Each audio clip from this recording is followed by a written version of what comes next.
হ্যারিকেনের master ক্লাসে প্রিয় কঙ্গোর বাধা উতরে গেছে ইংল্যান্ড।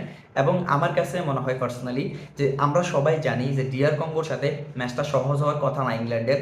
কারণ হচ্ছে যে ডিআর কঙ্গো যেভাবে বিশ্বকাপ ক্যাম্পেইন পার করতেছিল, one of the best campaign বলতে পারেন যে আন্ডারডগ হিসেবে, যে ডিআর কঙ্গোকে আন্ডারডগ আমরা ধরি নাই। কিন্তু এজ এ লো ক্লাব বলতেছি, লো টিম বা আপনি ছোট টিম বলতে পারেন, তারা যেভাবে সারপ্রাইজ করছে, তাদের যে কনফিডেন্স আমরা দেখতে পাইছি এই ম্যাচে। আমি ইংল্যান্ডের প্লেয়ারদের ভিতরে আপনি জুড বেলিংহাম বলেন, আপনি ডেকলান রাইস বলেন, আমি বড় বড় নাম নিচ্ছি ইংল্যান্ডের, মানে শুধুমাত্র হ্যারিকেন বাদে আপনি অন্য কোনো প্লেয়ারের ভিতরে ওই পরিমাণ ডেডিকেশন, ওই পরিমাণ আত্মবিশ্বাস আপনি দেখতে পারবেন না, যেটা ডিআর কঙ্গো মানে প্রিয় কঙ্গোর প্লেয়ারদের ভিতরে ছিল। আমি আরও একটা কথা বলি, যে জিতার জন্য মানে এই ম্যাচটা জিতার জন্য একটা প্লেয়ারই ট্রাই করছেন, সেটা হচ্ছে হ্যারিকেন, এবং সেই গোল করছেন, সেই জিতাইছেন, সেলিব্রেট করছেন, বাকিরা তার সাথে শুধু অংশগ্রহণ করছেন, শুধু দেখাইছেন যে হ্যাঁ আমরাও জিততে চাই। আমি কেন জানি ইংল্যান্ডের প্লেয়ারদের ভিতরে অনেক বেশি ক্লান্ত দেখতে পাইছি, তারা অনেক বেশি ক্লান্ত। সাকা বল নিয়ে আগাইতেছেন, অ্যান্টনি গর্ডন বল নিয়ে আগাইতেছেন, ডিবক্সে চলে যাইতেছেন, কিন্তু ডিবক্সে হ্যারিকেন বাদে অন্য কেউ যে লেট রান নিয়ে আসবেন, সেটা বেলিংহামের কথা চিন্তা করতে পারেন, অন্য অন্য প্লেয়ারদের কথা চিন্তা করতে পারেন, তাদেরকে পাওয়া যাইতেছিল না। এবং আমি লাস্ট মুহূর্তে বলতেছিলাম যে হ্যারিকেন যখন গোল করবেন, লাস্ট গোল 86 মিনিটে, তখন আমি না খুঁজে পাইতেছিলাম না যে কোনো প্লেয়ার আসতেছে। তারপরে হঠাৎ দেখলাম হ্যারিকেন বলটা পাইলো, মানে অ্যান্টনি গর্ডন যেখান থেকে বলটা মানে পরে খুঁজে পাইছেন ডিবক্সের ভিতরে, এবং সেখান থেকে যেভাবে টপ কর্নারে ফিনিশিং করছে, জাস্ট ইনস্ট্যান্ট, মানে ইনস্ট্যান্ট ফিনিশিং বলা হয়। যে আমার কাছে যে স্ট্রাইকারদের এরকম অ্যাবিলিটি দরকার, যে কিনা যে স্ট্রাইকারদের মেসি হিসাবে খেলতেছে, তার ভিতরে সব গুণ আছে।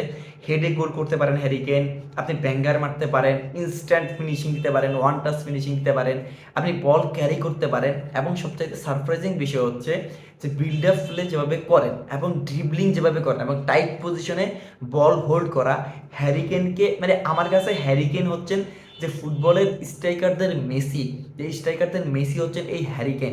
সে মাঝে মাঝে ডিফেন্সে চলে যায়। আপনি যদি বায়ার্ন মিউনিখের কথা চিন্তা করেন, সে বায়ার্ন মিউনিখে যেভাবে ক্যাম্পেইনটা শেষ করছেন, চ্যাম্পিয়ন্স লিগ জিতেন নাই, কিন্তু এবারে বিশ্বকাপে 5টা গোল করছেন। অলরেডি সে একটা ভালো ক্যাম্পেইন পার করতেছেন, যে টপ স্কোরারের লিস্টে সে সেকেন্ডে আছেন, মানে 5 গোল করা টপ স্কোরারের ভিতরে। তো আপনি ইমাজিন করেন এমন একটা প্লেয়ার যদি ব্যালন ডিওর না জিতে, তাহলে কে জিততে চাইতেছেন? একটা প্লেয়ার যে এক সিজনে 70টার মতো গোল করছেন, এবং তার উপরে একমাত্র মেসি আছেন, যে কিনা 80 নাকি 82 গোল নিয়ে আসেন, মানে পুরো মেসির কাছাকাছি ক্যাম্পেইনে চলে গেছেন। এবং এক সিজনে সবচাইতে বেশি গোল করা সেকেন্ড প্লেয়ার এখন হ্যারি কেইন। তাহলে আপনি চিন্তা করেন যে মেসির যে গ্রেটনেস ইমাজিন করা হয়, যে মেসি এক সিজনে 82 গোল করতে পারেন, তাহলে আপনি চিন্তা করতে পারেন যে ওই পরিমাণ কাছাকাছি মাত্র 10 গোল। 10 গোল কিন্তু ভাই বেশি না, খুব একটা না। ঠিক আছে, হ্যারিকেন এই রেকর্ড ভাঙতে পারবেন না, এই বিশ্বকাপে আর মাত্র 4টা ম্যাচ আছে, যদি সে ফাইনাল খেলে এবং 4 ম্যাচে তার 10 গোল করা লাগবে মেসির রেকর্ড ভাঙতে। কিন্তু আপনি সেখানে চিন্তা করেন যে মেসির কাছাকাছি চলে যাওয়া ওই গ্রেট অ্যাচিভমেন্টের, এটা কম অ্যাচিভমেন্ট না আমার কাছে মনে হয় না। তাহলে আপনি আমাকে বলেন যে হ্যারিকেন যদি ব্যালন ডিওর না জিতেন, তাহলে কে জিতবেন? পুরো সিজন জুড়ে আমরা হ্যারিকেনের যে যে গাথা, যে তার যে ভালো, তার যে খারাপ খারাপ গুণিত কথা বলিই নেই, সে যেভাবে ক্যারি করছেন এই এই এই- এই টিমকে, ইংল্যান্ডকে বলেন এবং আপনি বায়ার্ন মিউনিখকে বলেন। তো তারপরও যদি আমার কাছে পার্সোনালি যদি ভোট দেওয়ার অপশন থাকে, অফকোর্স আসে, তাহলে আমি হ্যারি কেইনকে 1 নম্বরে ভোট দিব। না ওলিজে, না নাবিল আমিন ইয়ামাল, না সেটা কিলিয়ান এমবাপ্পে, কেউ না। এই হ্যারি কেইন যে 2টা গোল যেভাবে সে করছেন ডিআর কঙ্গোর সাথে, হ্যারি কেইনই একমাত্র তাদের ভরসা, এবং সেই উদ্ধার করছেন। এবং আপনি যদি বলতে পারেন যে ইংল্যান্ডের আরও কিছু সমস্যা কোথায় ছিল ডিআর কঙ্গোর সাথে, সেটা হচ্ছে মিডফিল্ডে। আমার কাছে মনে হয়েছে যে মনে হয়েছে না, এটাই হচ্ছে ফ্যাক্ট, যে ইংল্যান্ডের মিডফিল্ডের দিকে তাকান, এলিয়েট অ্যান্ডারসন, আপনি চিন্তা করেন ডেকলান রাইস, যদিও একটা ড্যামেজের রাইট ব্যাক চলে গেছে কিছুক্ষণের জন্য, এবং আপনি চিন্তা করতে পারেন যে জুড বেলিংহামের মতো প্লেয়াররা আছেন। এই তিনজনের ভিতরে এলিয়েট অ্যান্ডারসনের কাছে আমার কাছে মনে হয় যে অন দ্য বল ভালো, ডিফেন্সিভলি সলিড, সব কিছু আমি মানলাম, কিন্তু তাদের ভিতরে ওই ক্রিয়েটিভনেসটা নাই, যেটা আপনি বলতে পারেন পেদ্রি, বিটিনিয়া, আপনি বলতে পারেন যে জন আবেসের কথা চিন্তা করতে পারেন, ব্রুনো ফের্নান্দেসের কথা চিন্তা করতে পারেন।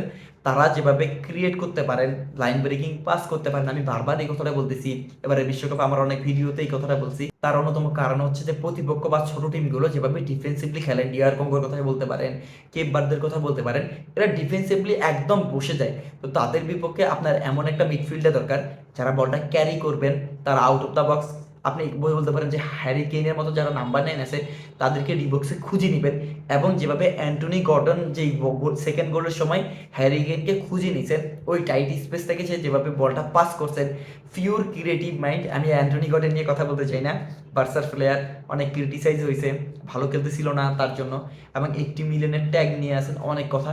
ঠিক আছে, এর অনেক বেশি কাউন্টার দেওয়া যাবে, কথা বলা যাবে, এবং হিস্ট্রির প্রথম হয়েছে, ওয়ার্ল্ড কাপ হিস্ট্রির প্রথম যে কিনা সাবস্টিটিউট হয়ে এসে নেমে 2টা অ্যাসিস্ট করছে, এটা ফার্স্ট কোনো প্লেয়ার।